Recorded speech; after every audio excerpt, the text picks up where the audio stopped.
Hi, this is Danny from the future. Disclaimer, the video you're about to watch is like an hour long and like I think either 30 minutes to the end or like about just know towards like the end I ran out of drawings to show, but I just hope my body language is enough to entertain you. But like sit back, try to relax, maybe draw, type whatever, and just like listen to me yap. I mostly just wanted to like record and yap, but like yeah, this is it's not really that outdated. I'll probably make a future part for the video, but yeah, I'm yapping about Ember and Azure story. Ember is just basically the heartaches I have with like female representation writing thing. I don't have time to get into that. This video is already long as it is, so just bring out your sketchbooks, your pens, your I don't know Google Docs, and just write and have fun. Hello. So I've never posted a full video like this. It's always voiceover. It's just my art, but not really me. Cause I don't know, but I think most of the humor comes from you seeing me. I don't know how well you can hear me. I don't have an actual mic, so this is gonna do. And why am I doing this?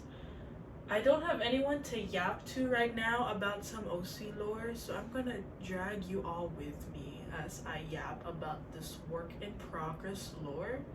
And this is not even gonna be the main story I'm working on. This is like one of the many, but this is the one I want to yap about right now. So if I figure out this one works, I'll probably do more for others. Right, so this is episode 1, Ember and Azure.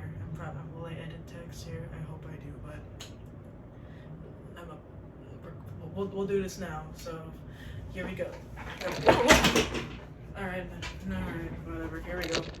So I guess basic introduction. If you don't know me, I am Digital Danny. You can just call me Danny. You probably know many other Dannys, but I'm just gonna be one of them now. And I'm a creative writing student entering second year. I go to Southgate Creative Writing School. It's basically an online creative writing school. It's very fun, very educational. If you go, we're definitely gonna be classmates. So yeah, so that's about me. I guess while I'm speaking, every now and then I will insert speed paints of some art that I'm talking about. I don't know how many speed paints I really have for like this story specifically. I'll probably maybe insert some images that I have drawn. I'll figure it out, but the whole point is I want to spill some of the OC lore for this I got. It's like a diary for me, and all of y'all get to kind of view it when you're bored, because I'm many things, but boring is not one of them. So let's get into the character things, shall we? Ember and Azure, who are they? I'll probably put an image like right now. I'm gonna put here. Let's marinate on the really pretty art. Pretty to me. It may not be pretty to you, but it was pretty to me. Of Ember, actual protagonist, and Azure, the deuteragonist or something. Maybe I'll insert an image of the definition of deuteragonist or how you can say it, but that's them, okay? And this whole story was just basically a result because I saw fan art, and I'll put an image here maybe of the specific fan art. Here's the name of the artist who did it, of like a female Bakugo, and it was the most respectful female Bakugo I've ever seen. It was so good that I'm like, how different would the story be if Bakugo was a woman? Like, it sounds weird, but hear me out. I grew up liking Bakugo, alright? I liked Kirishima first, but then I loved Bakugo's character, and then they enhanced more and more as he was given more into the plot, and the story finished, blah blah blah, and then I watched a lot of video essays, but then I saw that fan art, and I'm like, what would happen if things were different? If like this was a girl, would there still be the same treatment? Would there be like some sexism or something, unintentional or intentional? So that's what this whole story is about. I'm trying to make it original. I also got inspiration from Ginja Ninja OWO. I'm gonna put at here. Well, I hope I actually put these tags, but this will be very entertaining. I hope so. But yeah, it's thank you, Jumpy June, another username I guess, for like making that video. So now I'm inspired a lot. I mean, I grew up watching her. I mean them or whatever, I grew up watching, as in from the low key from the beginning. So that's when it's not about Ginja Ninja. But back to what I was saying. The inspiration comes like world building, scientist person, and like power system thing. So it's just like a mix of like these two things there. Two people, a whole franchise, and a YouTuber, an artist YouTuber I really like. So merged together, it's this story. I like putting my hands out. Put the text here so you can see my face, and so you can see the art. So let's get into the lore, alright? And I'm still writing the points for like Ember, but I already have like an idea of what I want for the others too. So let's start with Ember. She's our protagonist. She was 8 years old when their city, no name yet, their city and islands were engulfed in this dark miasma thingy that prevented them and everyone else from leaving, and from they couldn't leave, they couldn't see, and they couldn't communicate with the outside world. Their world became bubbled in like among their islands where the miasma was. And like not only that, the miasma seemed to create new minerals, elements, something like that, or like at least alter, mutate it. So animal species were mutated and they become a threat. But there was also like minerals and stuff like that that were either enhanced or changed a lot. So it's like a whole thing. A lot of study is needed. But that also what made, heroes in this world. There still are, but they aren't powers. They're either like fighters who collaborated or were sponsored by a nerd, or just nerds, or nerds who learn how to pack a punch. So like, nerd is not an insult in this world. So I gotta be really creative with an insult. An insult that I'm probably thinking of is dingus. Finn the human said it in Adventure Time, and I decided to use it because like I used to call my friends dingus very lovingly when I was in not college, right? So dingus might just be one of the things. Just insult is actual idiot, but nerd will never be an insult, all right? But yeah, that's the circumstance of the world. So Ember was 8 years old when like everything changed. Like something happened outside, and then like they're now bubbled in. It's like, it's dark. This is where the Ginja Ninja inspo came from, stuff like that. But it was dark. They couldn't see the outside, and it probably became a slow growing. Like the wall cloud thing of their city that they could see was like here, and then over time they were afraid of it overcoming like the sun, so they couldn't see, and like they were worried about weather. And then that's when like they tried to get it out fast, but their guns, their weapons that they had then would not work. So that's why science had to develop much faster so that they could like find a way. But then months passed by, nothing happened. So that's when this scientist woman decided like, since we're like gonna be stuck here for a while, might as well like try to invent something to like at least simulate a regular passing of cycle days and maybe seasons and stuff like that. So she had started this inventing thing. Again, this is the inspo. I might change it in the future. Don't hold me captive to it. But this is what I'm like getting from like inspired by Prism by Jumpy June, but like back to the thing. That's the circumstance we got going in this world. So this scientist lady, Ember, this is Ember's personal hero. She does not have a design as I'm speaking now. Maybe like before I upload this video, I'm probably gonna have at least some rough design that I'll have for her. Trying to make her as original as possible. Gotta pray for that. But yeah, Ember admires the scientist woman. Like this is her hero, and we'll get into like the specifics of why later on. And I mentioned the minerals, stuff like that, and we're gonna get into already Ember's character. Even before the dome, the miasma thing came around, Ember was a very curious, tinkering girl. Like, but it wasn't that obvious at first, if it is, you don't notice. That's not the first thing you notice about her being tinkering. The first thing you notice about her is her brash personality. she's very lack of a better term, low-key a problem child.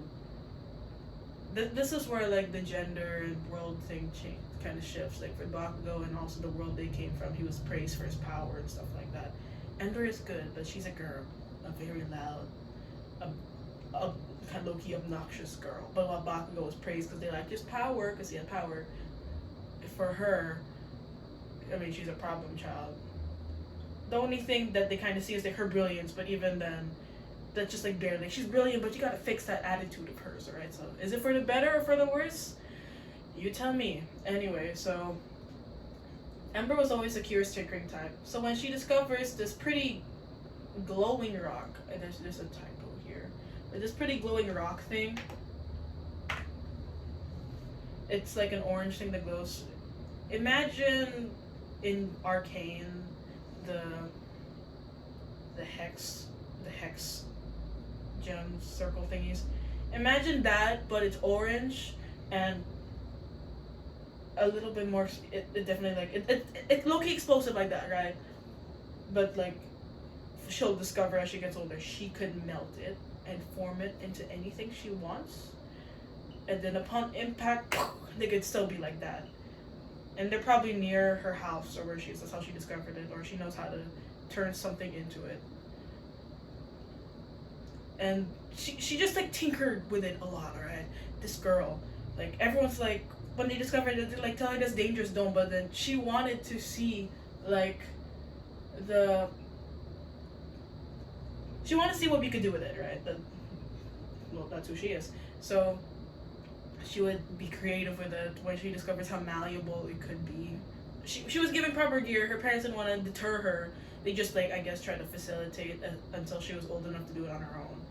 But she like made things like glowing gauntlets. She added to the bottom of her shoes so that she could like think of like hover shoes. But if she were to slap her foot hard enough, there would be sparks. Like if you grew up with those Skechers that like you stomp and they glow, imagine that, but like actual sparks are gonna fly. But that was her. That was her inventions as like eight and a bit older years old. And so you can imagine the attention this girl got, especially in the neighborhood when she's testing it out and she wants to flex it. And she jumped at every opportunity to make something new and to show it off to her family, but also to the other kids, because you know she's a kid. She obviously wants validation. And it's so cool when everyone like likes what she's making, because she's a creative, because she wants to share it with the world. And among these kids that she would see every day, one of her biggest admirers was like a little boy. They're like around the same age, maybe he's like a year or so or a few months younger, but a little boy named Azure. Remember the art earlier? I think I'll repeat it again. This is Azure. Azure, maybe Azure Young, we'll probably change that name. Basta, his name's Azure, alright. And we're gonna go to the next point. Azure will always be tied into this because like you know, they grew up together. They're very important to each other's character writing, alright? So Ember admired the cool scientist lady and who is now one of the main leaders. There's still other like political leaders, but since she's like the head inventor and like she invents a lot of things that affect the way of life, and she oversees a lot of those. She's like a very relevant figure in like this city while they're still trapped. But this city has advanced really quickly, like technologically wise. Like they don't know how the outside world is, but this is like it's surprisingly very futuristic, given the short period that they were there. Like Ember, this happened when Ember was 8. The story begins like 11 years later. They already did so much in 11 years. But Ember looks up to her hero, who is one of the primary leader figureheads of this city, this big city on this island, right? And Ember wanted to grow up to be someone who her hero could be proud of. Who doesn't want that, right? She's just a girl. And so when this cool scientist lady, there's no name yet, I'm sorry, we're gonna call her cool scientist lady until we call her something cool. So the cool scientist lady So when Ember found out that the cool scientist lady was opening like a college dedicated to inventors in like different branches, Ember knew from the ripe age of like 10 or 11 years old that she needs to go to this school. Not only because like it'll fulfill her dream, but it's also because in the top best in like the top 20 in like each of the different branches. By top 20, they're like the best of the best of the students, the applicants and stuff. They will be personally mentored by by this hero, alright? So Ember wanted that so bad. She didn't even care what branch it was, but to her she wanted to be fighter because to her that was like really cool and it matches her personality. So she worked hard in every area so she could be there. She wanted to grow up so she could be something.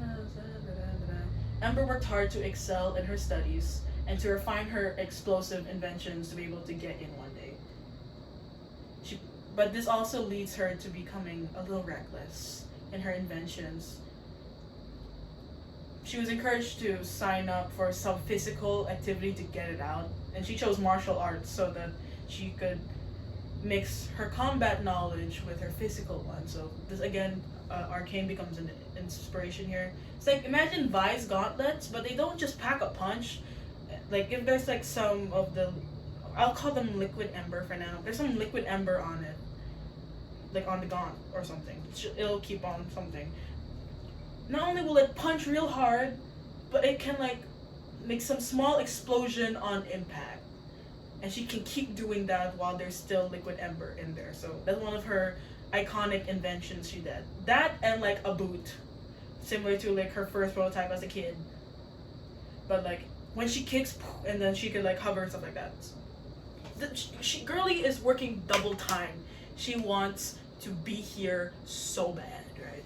So Ember becomes reckless in her experiments, signs up, learns martial arts. She gets older, she has more weapons and integrated her every area of her life. And she became the most ideal person for this program on paper. What do I mean by on paper? She has all the qualities, but in practice, her biggest trial is herself. She's very proud. She's over sure of herself in the sense where it's obnoxious. Like, I'm not saying, like, what I basically mean is just, like, you know how Bakugo is, like, imagine that, but, like, she has a physical, tangible thing, like, DIY making knowledge thing. Basically, female version of Bakugo. Bakugo knows he's the best, his weapon, his power, blah, blah, blah, blah. It's that, except Bakugo, I don't know how often he trained while he was in school. We never knew. If they did, I don't know, you can tell me. But Ember, she has the pride because she has the medals for it. She has, I guess, some trophies to show that she has really worked hard on her inventions. She's a prodigy in this area. So that's why she's very proud, and she's not really that patient either. That's one of the main reasons why she's great on paper, but her character is the main reason why she's not where she believes she deserves to be. And one of her other biggest issues that she has to acknowledge is her complex superiority complex mixed with her inferiority complex. It's like the lyric and like "Oh No," the song, I feel like I'm the worst, so I always act like I'm the best, right? So, excuse me. So aside from herself being her greatest trial in life, the only person she feels threatened by for a position at her dream school is Azure. Remember that little boy? Are we gonna flash him again? Or is my hand empty? He's here. This dude, he grew up. He's growing up.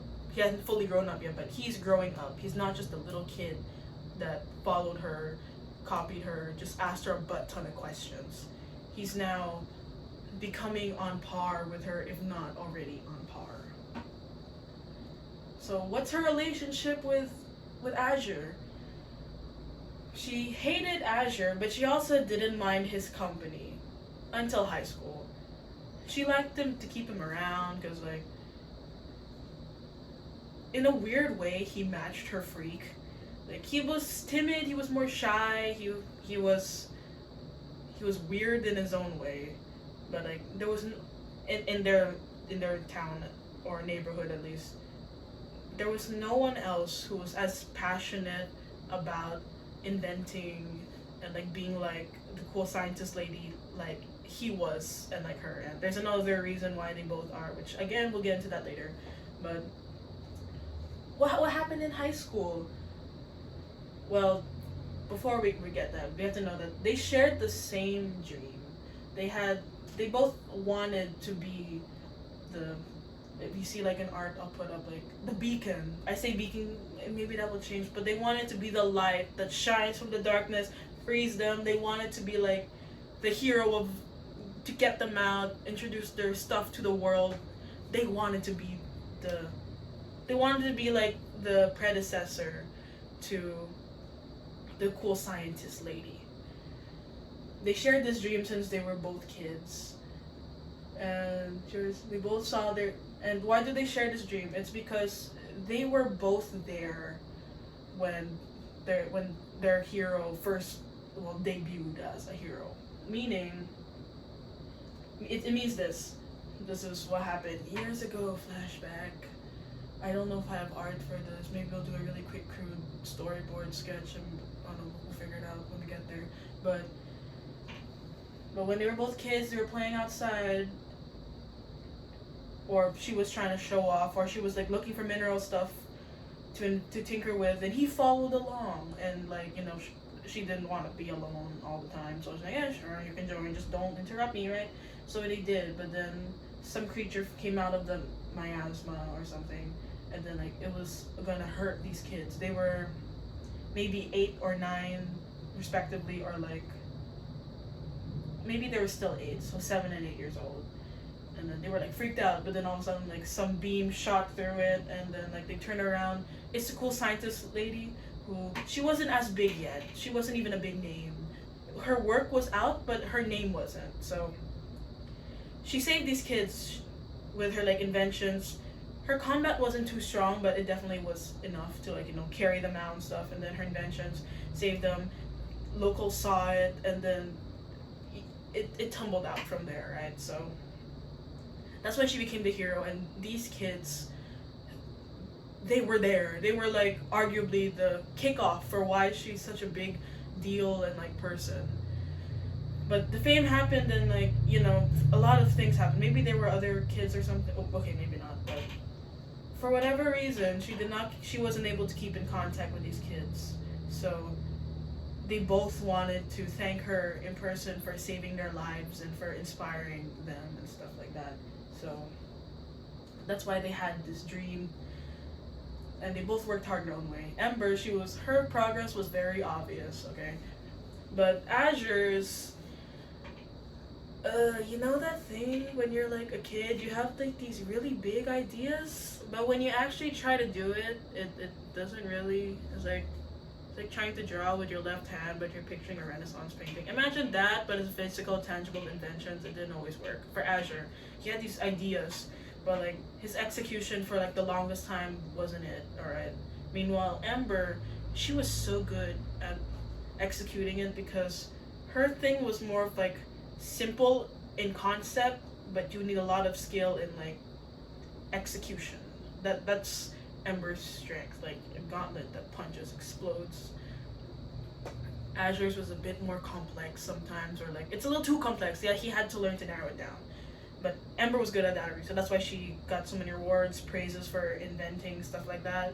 And well, Azure did not until high school. Something clicked in his 15-year-old brain that like he was still a loser, but not as much of a loser anymore. He was becoming loser premium, like loser deluxe, the type of loser that like you're proud to call a loser, right? He was becoming that, which is which is not a good sign for Ember because she's starting to have a threat in this kid. Come back, say the day you're playing. Sorry, I'm reading the points. People started to see potential in him. So he was starting to become not just like a boy that trailed behind him like an echo or a shadow, but he's becoming a rival. And this is basically the thing. What used to be ideas Azure would work on in school became tangible inventions that were actually working. What kind of inventions? I still have to figure out his inventions before the main story, but they were definitely combat related. It's like little boy dream. They're probably more like actual Beyblades that could kill. Maybe not kill, lethal. Beyblades are already lethal, but just imagine like lore accurate Beyblades with like sparks flying and other things. Let's say that's one of his inventions, something card thing. Basically straight out of shows, straight out of anime, straight out of whatever cool comic thing. That's what he was inventing. I'm doing this because I'm imagining like, I don't know. Y'all know what I'm talking about anyway. So that's what his inventions were. They were cool. And he was starting to get attention for them, which wasn't good for Ember. No, not good for her at all. It was subtle at first, but Ember quickly noticed that the reason for his success was that he was actually listening to her brash advice, and because he observed her work and how she worked on them. What do I mean?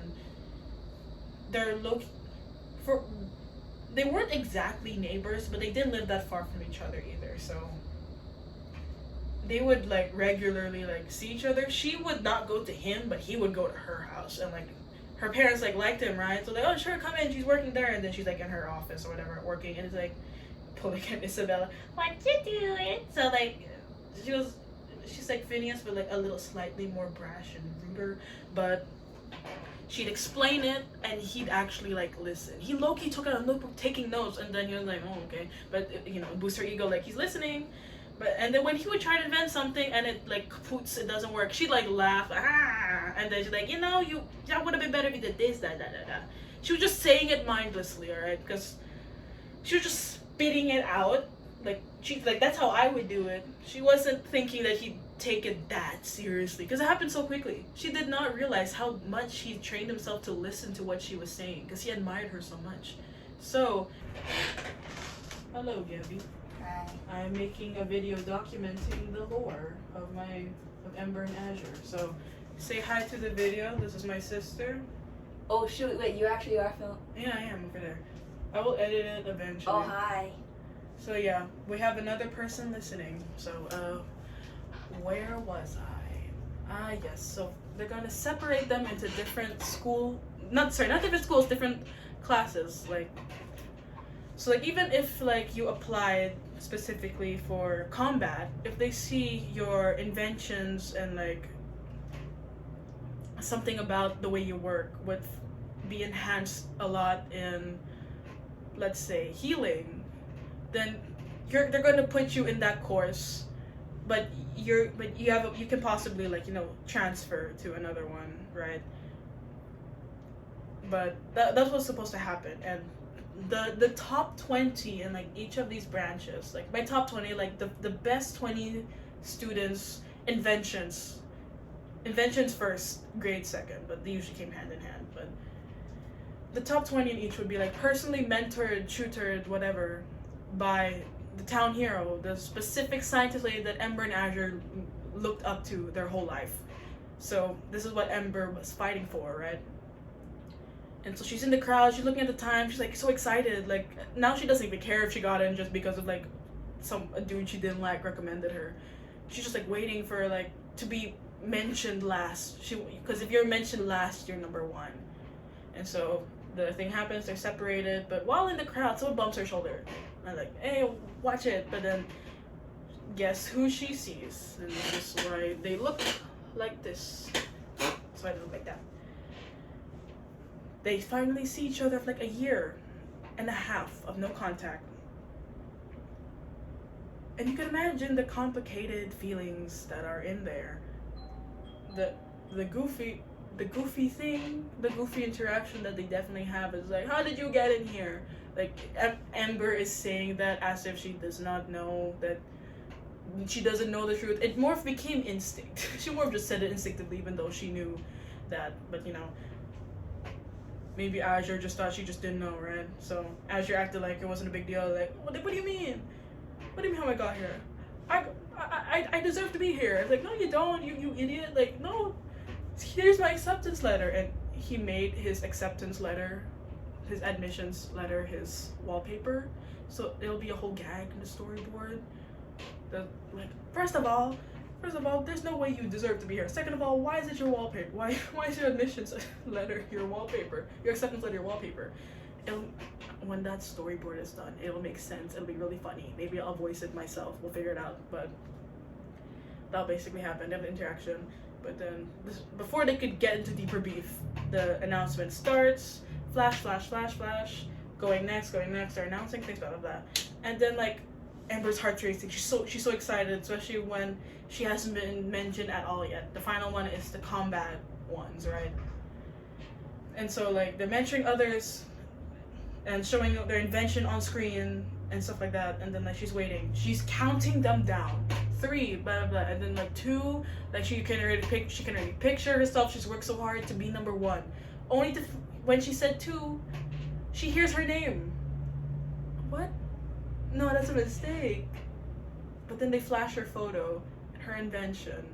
There's a loud cheer, but she's not satisfied because it happened too early. She was supposed to be last. She was supposed to be the number 1, but no. Who took her spot? And then the spotlight shoots in her direction, but not to her, but to the guy beside her. Azure is number 1 now. And he's the only one they call on stage.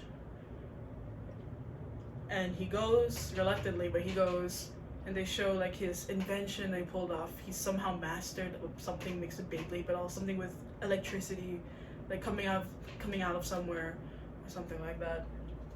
And the prologue, chapter 1, ends basically like her looking up at this kid.